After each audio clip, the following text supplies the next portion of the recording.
मित्रांनो नमस्कार. 1.5 वर्षांपूर्वी मी पंजाबमधल्या दलितांच्या आणि गोरगरीब हिंदू पंजाब्यांच्या धर्मांतरणाबद्दल एक व्हिडिओ केला होता. हालेलुया. त्या व्हिडिओत महाराष्ट्रातही अशाच घाऊक धर्मांतरणाच्या टोळधाडीचा धोका असल्याचं मी सुचवलं होतं. ही टोळधाड पश्चिम महाराष्ट्रात बऱ्यापैकी आपली पाळंमुळं रोवून बसलेली आहे. आपल्या पुण्यातही अनेक वस्त्यांमध्ये राजरोसपणे हिंदूंना बाटवलं जातं आहे. त्या व्हिडिओमधल्या माझ्या भाषेवर आक्षेप घेत रत्नागिरीतल्या एका कन्व्हर्टेड ईसायानं माझ्यावर केस टाकली होती. आता ती केसही संपली आणि तो विषय. पण ख्रिस्ती मिशनरी योजनाबद्ध रीतीनं परदेशी फंडिंगच्या जोरावर महाराष्ट्र वाटवण्याचं काम आजही जोरात चालवत आहेत.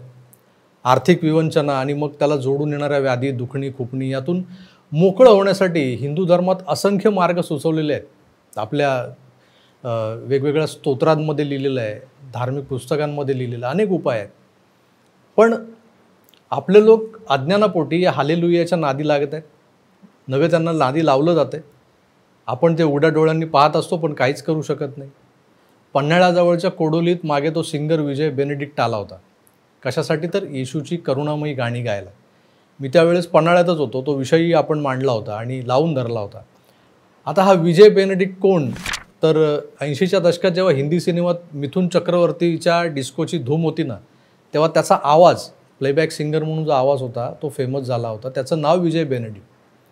तोच विजय बेनेडिक्ट अलीकडे पास्टर बनून, पास्टर म्हणजे धर्मप्रसारक, तर हा पास्टर बनून येशूची गाणी गात हिंडतोय सगळी. असो, लोकांच्या दुखऱ्या नशीला अचूक ओळखत त्यावर फुंकर घातली ना की बरीच कामं साध्य होतात.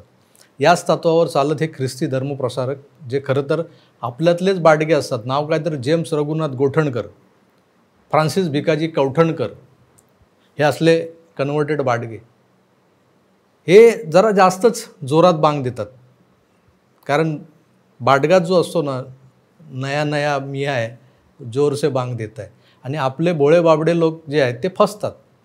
अनेक ठिकाणी यांच्या प्रार्थना सभा होत असतात, ज्याला चंगाई सभा म्हणतात. तुमचं चांगलं करण्यासाठी चंगाई सभा, जिथं जाऊन आपले हिंदू फसतात. खोट्या प्रलोभनांना हे प्रभूचा आशीर्वाद म्हणत या लोकांना भुरळ पाडतात आणि मग आहेच हालेलुया हालेलुया. मित्रो, आपण एका बाजूला राजकारण, निवडणुका, जय पराजय, हरलो जिंकलो करत एका मोहजाळ्यात गुरफटलेलो असताना, दुसरीकडे गुपचूप हे मिशनरी हिंदूंचं धर्मांतरण घडवून आणतात.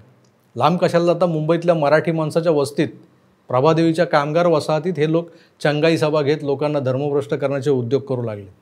एक व्हिडिओ समाज माध्यमांवर फिरतोय, बघा तुम्ही. अच्छा, इधर डेली रहता है क्या प्रवचन? आपका नाम? हम लोग ज्वाइन कर सकते हैं इसमें. तेलुगु है आप?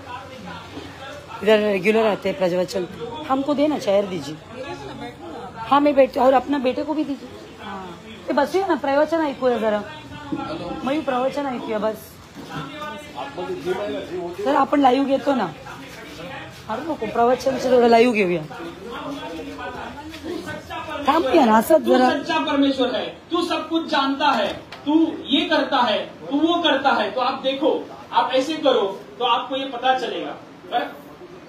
Hallelujah hallelujah hallelujah hallelujah.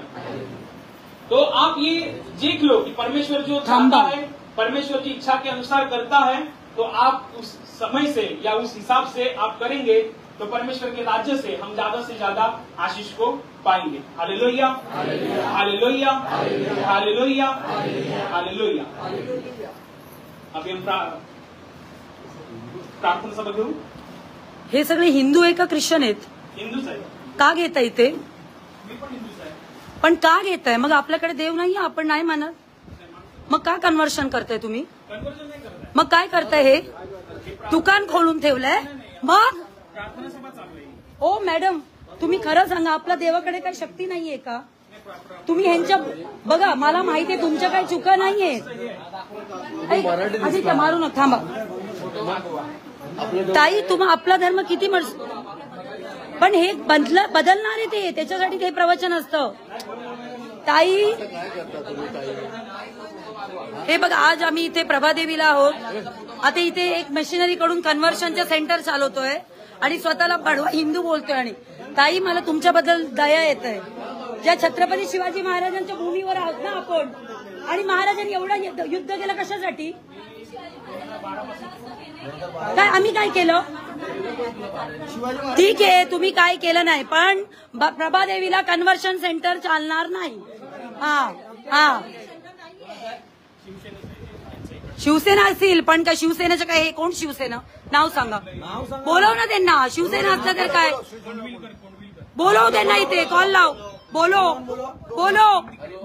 आपले भोळे हिंदूला कन्वर्ट करते बसून इथे गरीबांना भडवासाला. बोलो. कोण शिवसेना मला पण बघू दे. इथे आम्ही भाजप शिवसेना नाही आले, हिंदू म्हणून आलोय. बोलो, फोन लाव. तुम्ही बसा ना, तुम्ही बसा. हे काय करताय?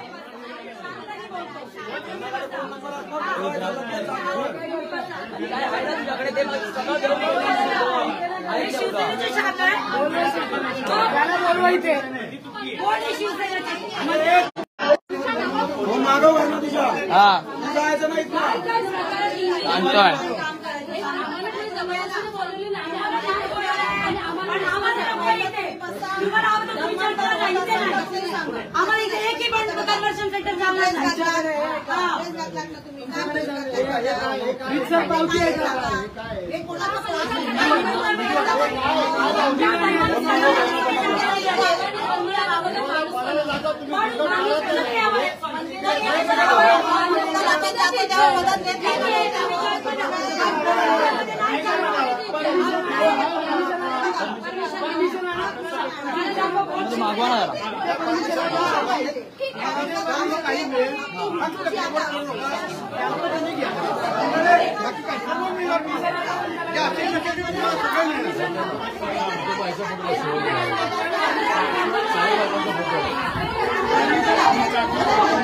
साईबाबांचा फोटो लाव,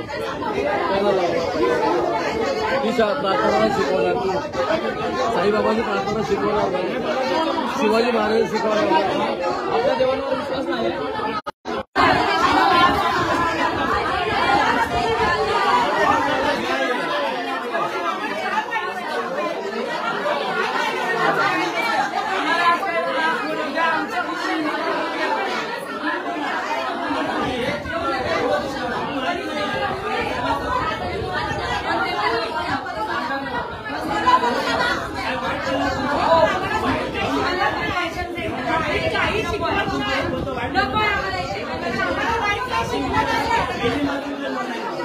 आज प्रभादेवीसारख्या मराठी वस्तीत हे घुसलेत, यांच्या डेअरिंगला मानलं पाहिजे.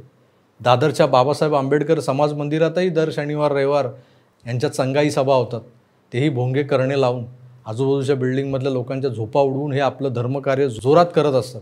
यांना स्थानिक मंडप डेकोरेटर असलेला एक शिवसैनिक मदत करत असतो म्हणे, कारण त्याच्या खुर्च्या, मंडप, लाऊडस्पीकर्स कायमस्वरूपी यांच्या चंगाई सभेत भाड्यानं वापरले जातात. पैसा मिळतो. मराठी माणूस धंद्यात आपल्या जातभाईंना विसरू शकतो हे माहीत होतं. आता आपल्या धर्मालाही विसरतो आहे, म्हणजे मराठी माणसाची प्रगतीच म्हणायची नाही का? असो, राज्याचे गृहमंत्री आणि उपमुख्यमंत्री देवेंद्रजी या प्रकारांची योग्य दखल घेत अशा अनधिकृत धर्ममार्तंडांवर कठोर कारवाई करतील अशी अपेक्षा व्यक्त करतो. कारण काय आहे की ह्या सगळ्या गोष्टी आपल्या डोळ्यात देखत होत असताना पाहणं आणि शंडासारखं हातावर हात ठेवून गप्प बसणं, त्याला हिंदू म्हणत नाही. जर सरकारकडून या गोष्टींवर योग्य वेळी योग्य तो आळा घातला गेला नाही, दुर्दैवानं हिंदूंना आपली ताकद दाखवायला रस्त्यावर उतरावं लागेल. आणि ती वेळ येऊ नये एवढीच अपेक्षा करण्यासाठी हा व्हिडिओ होता. तुर्तास थांबतो. पुन्हा भेटूस. तोवर आपली काळजी घ्या आणि पाहत राहा AKRDG9. धन्यवाद. नमस्कार.